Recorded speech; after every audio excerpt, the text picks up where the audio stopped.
নামটা মোহাম্মদ আব্বাস, জন্ম পাকিস্তানের লাহোরে। হয়তো ভাবছেন কোনো পাকিস্তানি ক্রিকেটারের কথা বলছি, কিন্তু না, জন্ম পাকিস্তানে হলো মোহাম্মদ আব্বাসের আন্তর্জাতিক ক্রিকেটের হাতেখড়ি ঘটলো নিউজিল্যান্ডের জার্সিতে, তাও কিনা প্রথম পাকিস্তানি হিসেবে। এই গৌরবে বা এই অলরাউন্ডারে। আর এবার পাকিস্তানে জন্ম নেওয়া এই ক্রিকেটার পাকিস্তানের বিপক্ষে ওয়ানডের একটা বিশ্ব রেকর্ডই তো করে বসলেন। নিজ দেশকে হারিয়ে মোহাম্মদ আব্বাস এখন ওয়ানডের অভিষেক ম্যাচে দ্রুততম 50-র বিরল রেকর্ডেই বসালেন হাত। বাবর আজম, মোহাম্মদ রিজওয়ানদের জয়ের স্বপ্নকে ভেঙে ব্যাটে বলে পাক শিবিরকে কাঁপিয়ে দেওয়া আব্বাস এখন গোটা বিশ্বেরই নজরটা নিলেন কেড়ে। দুটা জেনারেশন, দুইটা দেশ, বাবা ছেলের অনবদ্য গল্পে যে জড়িত শুধুই ক্রিকেট।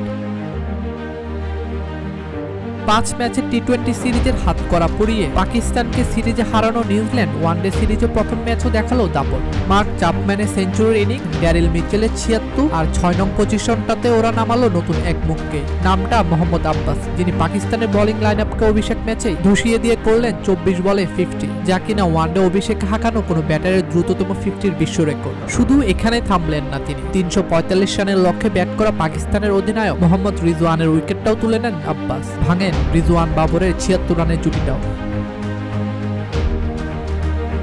এবার ফেরা যাক আব্বাসের জীবনের অসাধারণ গল্পের পাতাতে। তার বাবা আজহার আব্বাস স্বপ্ন দেখেছিলেন পাকিস্তানের জার্সিতে মাঠ মাতাবেন, তবে সেই স্বপ্ন পূরণ না হলেও তিনি খেলেছেন দেশটার প্রথম শ্রেণীর ক্রিকেটে। বাবা আজহার আব্বাসের ক্রিকেটের প্রতি অধিকতর টান থাকায় তিনি পাড়ি জমান শুধু নিউজিল্যান্ডে। তিনি খেলেন ওয়েলিংটন ও অকল্যান্ডের হয়েও, আর বর্তমানে ওয়েলিংটনের সহকারী কোচের দায়িত্ব আছেন সাবেক এই পেসার।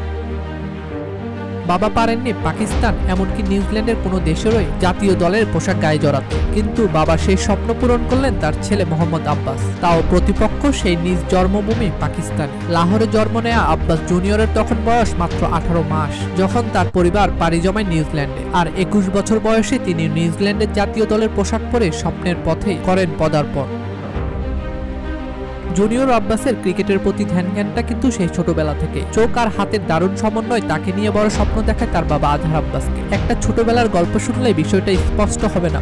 যখন সে মাত্র 11 বছর বয়সেই, তখন সে 17 বছর ছেলেদের বিপক্ষে খেলতে নেমে 80 রানে থাকে অপরাজিত। আর এরপর থেকে অকল্যান্ড ক্রিকেটের নজরে আসে এবং কিংস কলেজ তাকে ক্রিকেট স্কলারশিপ দেয়। কিন্তু মোহাম্মদ আব্বাসের প্রেম শুধু ক্রিকেটেই ছিল না, ফুটবলটাও ছিল তার ভালোবাসার অংশ। কিন্তু বিপত্তি বাদে যখন এক ম্যাচে গোলরক্ষকের সাথে সংঘর্ষে জড়িয়ে পড়েন তিনি, পরে তার বাবা তাকে যে কোনো একটি খেলাকেই বেছে নিতে বলেন, আর জুনিয়র আব্বাস বেছে নেন ক্রিকেটটাকে। যেদিন হাঁটতে শিখলো সেই দিন থেকে তার হাতে ব্যাট ছিল। যখনই সে 5-6 বছর বয়সী ছিল, তখনই আমি বুঝতে পারি যে তার হাতের ও চোখের সমন্বয় দারুণ। ক্রিকেট নিয়ে কথা বললে খুব মনোযোগ দিয়ে শুনত। সে তখন ছোটখাটো ছিল, মাত্র 13 বছর বয়সে, কিন্তু সে ভীষণ আগ্রহী ছিল। অকল্যান্ড গ্রামারের বিপক্ষে প্রথম 4 ওভারেই 4 উইকেট তুলে নেয়।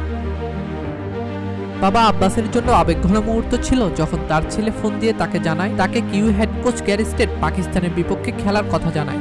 আজহার আব্বাস জানান সেই মুহূর্তে তার পরিবারে আবেগঘন পরিবেশেরই জন্ম হয়। আজহার বললেন, সে অবাক হয়ে আমাকে ফোন করে বলল, ড্যাড, গ্যারি আমাকে ডাকলো, নিউজিল্যান্ডের হয়ে পাকিস্তানের বিপক্ষে খেলতে বলেছে। এটি আমাদের জীবনে বিশাল কিছু। মোহাম্মদ এখনই বড় হয়েছে এবং এটি আমাদের স্বপ্ন ছিল, এখন এটি বাস্তব। সে তার জন্মভূমির বিপক্ষে খেলছে, পাকিস্তানিরাও তার খেলা দেখবে এবং ভাববে যে সে তাদেরই একজন। মোহাম্মদ আব্বাসরা আছেন বলে হয়তো ক্রিকেট এত সুন্দর, এত আবেগে এক খেলা। দুইটা প্রজন্ম, দুইটা দেশ, নানা সংগ্রাম আর স্বপ্ন পূরণের গল্পে আব্বাসরাই হয়ে থাকবেন জীবন্ত সব উদাহরণ।